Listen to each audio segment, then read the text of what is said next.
प्राकृत तो भी हमारी समझ में आता है। नमो सिद्धारम, सिद्धों को नमस्कार हो। नमो आर्यारम, आचार्यों को नमस्कार हो। नमो वज्रायारम, नमो उपाध्यायों को नमस्कार हो। और नमो लोए शब्द साहूणम, ये लोक के सर्व साधुओं को नमस्कार हो। इस नमोकार महामंत्र को हम गद्य में बोलते हैं, बोलते ना, लेकिन ये गद्य नहीं है, ये पद्य है, ये छंद है प्राकृत भाषा का। और प्राकृत भाषा का गाथा नाम का छंद है। पूरा समय सार गाथाओं में है ना, जैसा आप समय सार पढ़ते हैं वैसा नमोकार मंत्र पढ़िए। 4 पद में बोलिए, 5 में नहीं। नमो अरिहंतारम,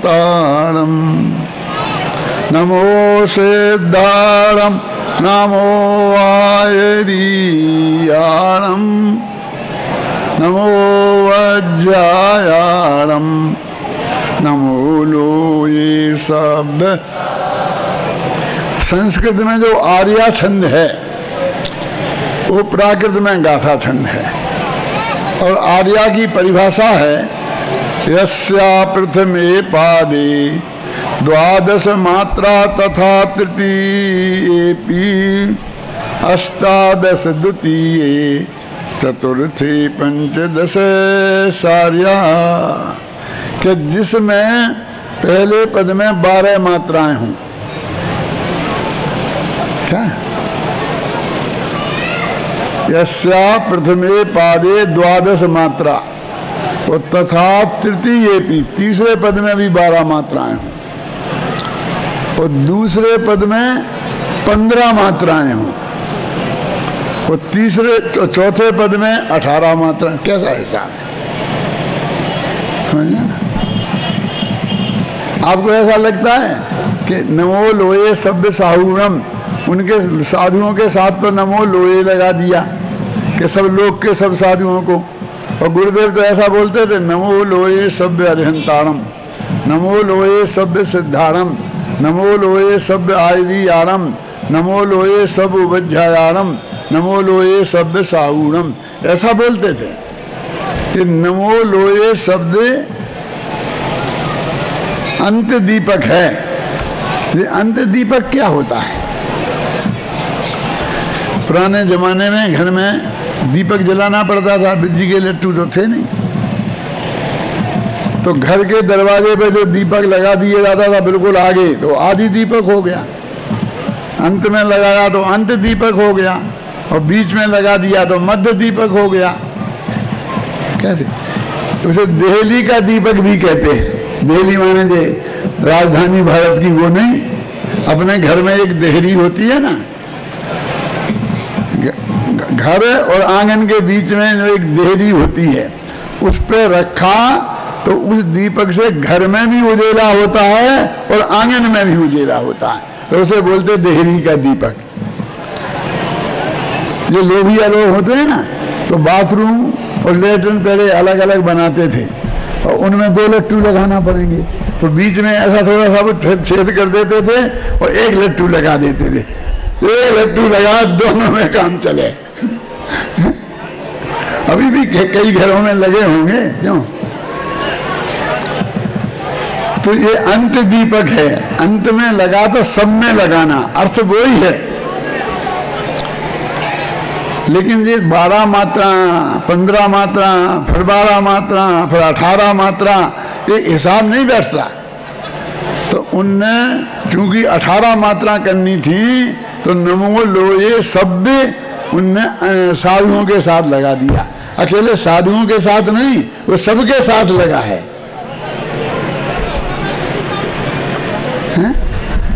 ख्याल में है ना? तो ये गाथा छंद नमोकार महामंत्र सीधी सच्ची ये गाथा है। इसमें किसी व्यक्ति विशेष को नमस्कार नहीं किया गया है, और इसमें कुछ मांगा नहीं गया है। जो अरंतों को नमस्कार हो, कहीं दिखता है कुछ मांगा गया है? अजाची के जिन धर्म है वो धर्मी मांगे नाही, और धर्मी बन मांगन लगे ठगिया जग माही। जैन धर्म तो नहीं मांगने का नाम है। अजाचीक जिन धर्म है और धर्मी मांगे नाही। धर्मात्मा जीव कभी किसी से मांगते नहीं और धर्मी बन मांगने लगे। आपको हम तो देखे हैं, बड़े बड़े धर्मात्माओं को मांगते देखा है, कह सकते हो ना। तो कहते हैं कि धर्मी बन मांगने लगे तो ठगिया जग माही। वो धर्मी नहीं है, ठग हैं, ऐसा स्पष्ट लिखा है। जैन धर्म तो नहीं मांगने का नाम है। तो नवोकार महामंत्र में कुछ चीज कैसे मांगी जा सकती है?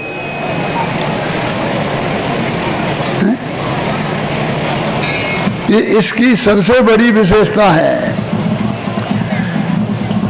इस हिंदुस्तान की तो मिट्टी में ये गंध बसी हुई है। इस देश का एक मुसलमान कवि भी लिखता है कि रही मन बेनर मर गए, जे नर मांगन जाई। रहीम कवि तो उन लोगों को जिंदा मानने के लिए तैयार नहीं है। किन लोगों के लिए? जो मांगने जाते हैं। रहीमन बेनर मर गए, जे नर मांगन जाई।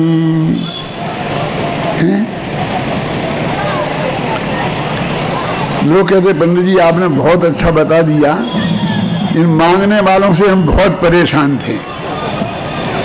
सुबह शाम तक भाई तुम दानवीर हो ना, तो लोग तुम्हारे दरवाजे पे नहीं आएंगे तो कौन है? दानवीरों के दरवाजे पे तो भिखारी ही आते हैं। यदि तुम चाहते हो कि तुम्हारे दरवाजे पे तुम्हारे घर को करोड़पति लोग घेरें तो दिवाला निकालो। दिवालियों के घर के चारों तरफ करोड़पति घूमते हैं। मेरे इतने थे, मेरे इतने थे, तेरे कितने थे?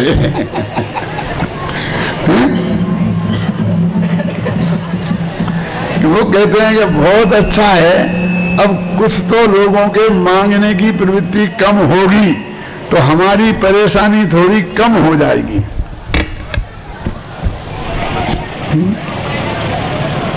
ऐसा है। मैं कहता हूं ज्यादा खुश होने की जरूरत नहीं है।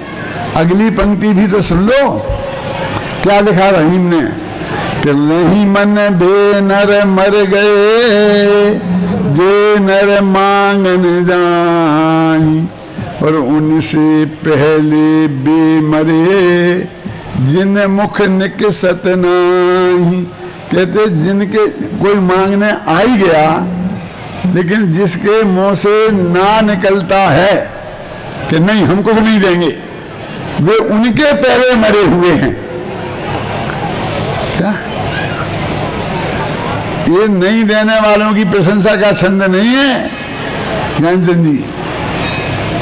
ये तो मांगने वालों की निंदा की बात है। जो रहीम कहते हैं कि अपनी आत्मा को मारे बिना मांगना संभव नहीं है। रहीमन बेनर मर गए, जे नर मांगन जाए। मांगना वो मरने जैसा है। वो दिन कभी किसी को कोई न दिखाए। क्यों? कि हमारा वो दिन आए कि जब हम मांगने का काम मिले हमें। क्यों? देने का काम मिलना चाहिए ना, और नहीं मिले तो ना सही। तो जिस देश के एक मुसलमान कवि को भी मांगना इतना अप्रिय हो कि वो उस मांगने वाले को जिंदा मानने के लिए तैयार नहीं है। स्वाभिमान खोए बिना मांगना संभव नहीं है, और स्वाभिमान मरा तो बस वो जिंदा भी मरा हुआ जैसा ही है। दो विशेषताएं हो गई नमोकार मंत्र की। कौन कौन सी? एक तो इसमें किसी व्यक्ति को नमस्कार नहीं किया गया है ना, और दूसरे कुछ मांगा नहीं गया है। और हमारे पे कहानी किससे? इसी से भरे पड़े हुए हैं। उसको ये मिल गया, उसको ये मिल गया, उसने ये मांगा, जो मांगेगा सब मिलेगा, जो मांगेगा मिलेगा। कहाँ है इसमें? नमोकार मंत्र में तो कहीं दिखता नहीं है ना। इसकी महिमा का एक छंद है जो इसके साथ जुड़ा हुआ रहता है और हम बोलते हैं। क्या है? ऐसो पंच नमो यारो सभ्य पावपणासनम मंगलारम च सभ्येशम। अपन लोग तो ऐसा कहते हैं कि नमोकार मंत्र में 35 अक्षर और 58 मात्राएं हैं, बोलते ना। 5 पद, 35 अक्षर और 58 मात्राएं हैं। श्वेतांबर भाई कहते हैं नमोकार मंत्र में 9 पद और फिर उसकी मात्राएं गिन लो, अक्षर गिन लो। वो जो दोहा मैंने बोला है ना, फिर वे उसे नमोकार मंत्र का ही अंग मानते हैं। मेरा बात समझना, दिगंबर नहीं मानते। दिगंबर तो अपने बच्चों को यही पढ़ाते हैं, 5 पद, 35 अक्षर और 58 मात्राएं हैं। लेकिन वो जो दूसरा छंद है, एक तो वो गाथा नहीं है, छंद बदल गया है। वो प्राकृत में अपभ्रंश में दूहा नाम का छंद होता है, जो हिंदी के दोहे जैसा बोला जाता है। हिंदी का दोहा, प्राकृत का दूहा और संस्कृत का श्लोक, ये ऐसे छंद हैं कि एक छंद के वाचक भी हो गए। अपन कहते हैं कोई मंदाक्रांता छंद है और वे कहते हैं मैंने आज 10 श्लोक पढ़े। श्लोक कहाँ? वो तो मंदाक्रांता है। वो उसको, उस श्लोक को छंद समझने लग गए लोग। जैसे दोहा को भी छंद समझने लग गए, जैसे गाथा को भी प्राकृत की जो बपोती हो ऐसा समझने लग गए। तो ये दूसरा जो छंद है वो दोहा है। ऐसो पंच नमो यारो सभ्य पावपणासनो। इसका अर्थ क्या है? यह नमोकार महामंत्र सब पापों का नाश करने वाला है और सब मंगलों में पहला मंगल है। यही अर्थ है ना, आपने हमने सबने पढ़ा है। तो एक तो ये नमोकार मंत्र का अंग नहीं है। क्यों? क्या नमोकार मंत्र में नमोकार मंत्र की प्रशंसा की गई हो? नमोकार मंत्र खुद, और वो कह रहा है नमोकार मंत्र जो पढ़ेगा उसके पाप नष्ट हो जाएंगे, वो सब मंगलों में पहला मंगल है। ये तो उसकी महिमा का छंद है जो बाद में किसी ने लिख दिया और नमोकार मंत्र के साथ वहां नीचे जोड़ दिया, और हमें ऐसे कि हम जोड़ लग गया तो हमें नमोकारी मंत्र हो गया। ये तो स्पष्ट हो गई ना बात कि वो नमोकार मंत्र का हिस्सा नहीं है। ऐसा कह के आप क्या कहना चाहते हो? क्योंकि आपने कहा था कि नमोकार मंत्र में कहीं मांगने की बात नहीं है, लेकिन ये नमोकार मंत्र का अंश है और इसमें लिखा है क्या कि सब पापों का नाश करने वाला है। तो सब पापों का नाश करने वाला तो इनडायरेक्ट वे में मांग ही लिया ना कि हमारे सब पाप नष्ट हो जाए। तो डायरेक्ट नहीं है। हमें कहते हैं भाई साहब, आप जैसे महान कोई व्यक्ति नहीं है, आपके दरवाजे से कोई आदमी आज तक खाली हाथ नहीं लौटा। क्या अर्थ है इसका?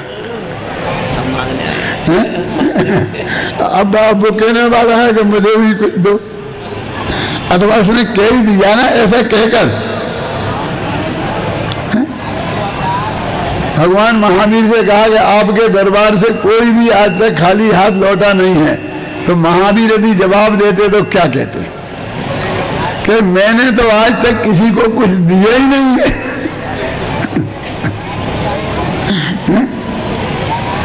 मैंने तो किसी को आज तक कुछ दिया ही नहीं है, क्योंकि एक द्रव्य दूसरे द्रव्य से कुछ दे ही नहीं सकता है, क्योंकि आत्मा तो त्यागोपादान शून्यत्व शक्ति से युक्त है।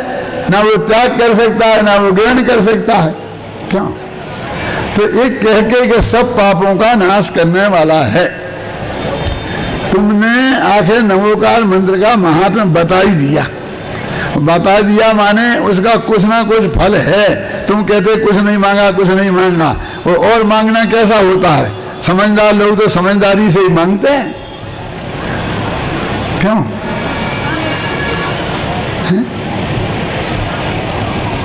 अच्छा, मैं आपसे एक बात पूछता हूं नाराज मत हो जाना कि ये जो लिखा है कि नमोकार मंत्र सब पापों का नाश करने वाला है, तो इस सचमुच सब पापों का नाश करने वाला है? कि क्या कह रहे? सब उन्हीं की गद्दी पे बैठकर हैं और कह रहे गए पापों का नाश करने वाले, उसमें शंका प्रकट कर रहे। तो लिखी है शास्त्र में, उसमें तो बिल्कुल नाश करने वाला है ही। तो अपन लोग तो कम से कम 108 दफे नहीं तो 9 दफे तो बोलते ही है ना दिन में। सभी जितने आदमी यहाँ बैठे हैं तो 9 दफे तो नमोकार मंत्र बोलते ही बोलते हैं, और 9 दफे बोलते हैं और वो सब पापों का नाश करने वाला है, तो हम सबके सब पाप नष्ट हो गए होंगे। क्यों? हमारे सिर में दर्द है, वो पुण्य के उदय से, पाप के उदय से? घुटने में दर्द है अम्मा जी, पुण्य के उदय से या पाप के उदय से? हमें तो कहीं कोई घटा दिखता नहीं है।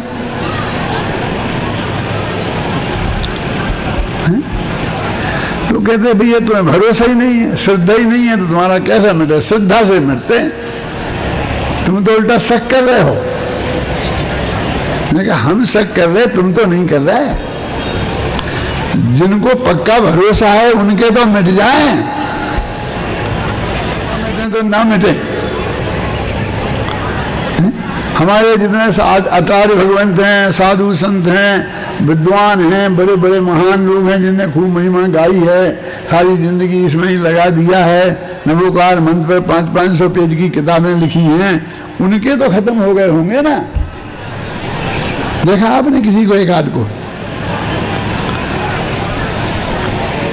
तो मेरा प्रश्न गलत है क्या? मैं आपसे पूछ रहा हूं कि ये सब पापों का नाश करने वाला है। तुम्हारी पाप प्रकृतियां कौन कौन सी होती हैं? कितनी होती हैं? है ना? 100 प्रकृतियां, पुण्य प्रकृतियां, पाप प्रकृतियां, है ना? ऐसी होती हैं अलग अलग। तो चार घातिया कर्म कौन सी प्रकृतियां हैं? पाप प्रकृतियां, है ना? तो हमारे और तुम में से किन की खत्म हो गई? क्यों? नमोकार मंत्र बोलने वालों में किन की खत्म हो गई? बोल चुनो है, कोई एक आध की खत्म। और जिनकी खत्म हो गई, वे जो सिद्ध अनंत भगवान हैं, वे तो बोलते नहीं है। हमें वो पाप के नाश होने का कोई